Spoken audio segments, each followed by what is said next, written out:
The Bible is more than a book.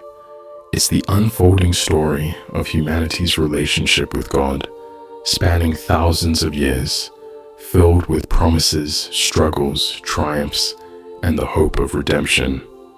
To truly appreciate this story, we need to understand how its major events fit together like pieces in a grand puzzle. When we grasp this, it changes the way we see Scripture.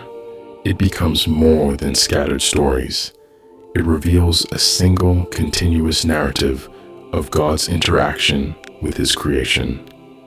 So let's journey through the Bible's timeline together, uncovering the threads that bind this story into one magnificent whole. The Bible begins where all stories should, with the creation of everything. Before we dive in, we'd love your support. Please take a moment to like this video, subscribe to our channel, and hit the notification bell. Your kind gesture will provide us with the motivation and encouragement we need to keep creating engaging content. In the opening words, "In the beginning, God created the heavens and the earth," we are plunged into the dawn of time itself. But while the Bible starts at the very birth of the universe, we're not here to cover every single event. Instead, we're going to explore the key moments, the ones that shape the very core of the Bible's story. We'll focus on the pivotal figures and covenants that God made with humanity. Let's start with Abraham. Imagine a man in his old age, childless, wandering the land of ancient Mesopotamia. Then God speaks to him, giving him a promise that would change everything. God tells Abraham, "I will make you into a great nation. I will bless you, and all the families of the earth will be blessed through you." It must have sounded impossible. A man with no heir, no kingdom, no power, promised that his descendants would be as numerous as the stars and inherit a land that stretches from horizon to horizon. But Abraham believes, and that belief is the foundation for everything that follows. This promise to Abraham is more than just a family blessing. It is the beginning of God's plan to heal the world. From Abraham's descendants would come a nation, Israel, and through Israel, the whole world would one day be blessed. This is where our story begins. But the story of Abraham's family would not be an easy one. Generations later, Abraham's descendants find themselves enslaved in Egypt, a far cry from the freedom and blessings that were promised. Here enters one of the Bible's greatest figures, Moses. Raised in Pharaoh's household, but destined to lead his people to freedom, Moses brings us to the next major chapter in the Bible's timeline, God's covenant with the nation of Israel. Imagine the scene.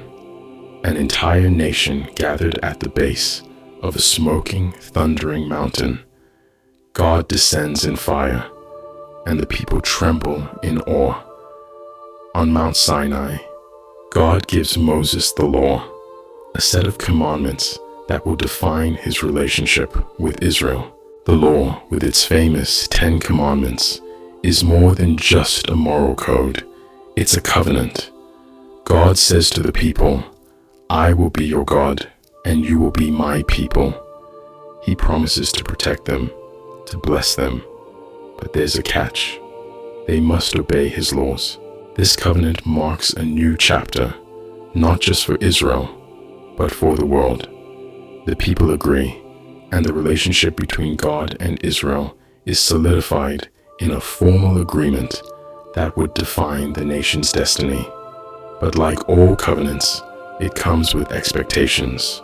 For a time, the people wander through the wilderness, moving toward the land God promised their ancestor Abraham. After many trials, they finally enter the promised land under the leadership of Joshua. But this victory is short-lived. Over the years, Israel falls into cycles of faithfulness and rebellion, and the once united nation splits into two kingdoms, Israel and Judah. It's here that our story reaches another critical moment. The Israelites cry out for a king to unite them, and God chooses David. David, the shepherd boy who slays the giant Goliath, rises to become Israel's greatest king. Under his rule, Israel experiences a golden age of prosperity and unity. But David's legacy is more than just political success. God makes a profound promise to David. One of your descendants will rule on the throne forever. This is the promise of the Messiah, the anointed king, who will not only restore Israel, but bring peace and justice to the world. David's reign was a high point, but like all earthly kingdoms, it would not last. After David's death, the nation begins to crumble. Sin, disobedience, and corruption lead to the downfall of both the northern and southern kingdoms. Israel is conquered, the people are taken into exile, and the glorious temple that David's son Solomon built is destroyed. This is the exile, a time of deep sorrow and longing for God's people. They are far from their homeland, and the promises to Abraham and David seem distant, almost forgotten. But even in this darkness, God's prophets speak words of hope. Their exile was not the end. After 70 years, the people are allowed to return to their land, and they begin the slow process of rebuilding. They restore Jerusalem. They rebuild the temple. But something is missing.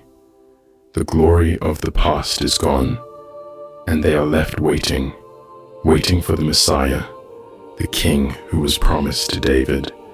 And then, at the perfect moment, he comes. Jesus, born in a humble stable, fulfills not only the promises to Abraham and David, but transcends them. He is the King, the Messiah, but he is more than that. Jesus brings with him a new covenant, one that surpasses the law given to Moses. Where the old covenant required sacrifices for sin, Jesus becomes the ultimate sacrifice. He dies, and in his death, he fulfills the law and opens the door for a new relationship with God, one based not on rules and rituals, but on grace and love. With Jesus' resurrection, a new chapter in the Bible story begins. The early church forms, spreading the message of Jesus' kingdom throughout the world. The promise to Abraham that all nations would be blessed through his descendants is finally realized. And this is where the Bible's timeline reaches out to us today. We are part of that story, part of the people whom Jesus calls to be his hands and feet in the world, spreading the good news of his love and salvation. The Bible's timeline isn't just a series of events. It's the unfolding of God's plan to rescue, redeem, and restore humanity. Each covenant, each major period in history points us to the same truth.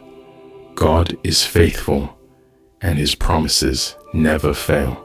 From Abraham to Moses, from David to Jesus, we see God's hand guiding history toward its ultimate conclusion, a kingdom of peace and justice, where he will dwell with his people forever. Thank you for joining me in this journey through the Bible story. I hope this glimpse into the grand timeline of Scripture has inspired you to see how it all fits together. Thank you for watching. I'd love to hear your thoughts in the comments below. I request you to support us by liking the video, subscribing to our channel, and hitting the bell icon. This generous act of yours will give us encouragement and power. May God bless you.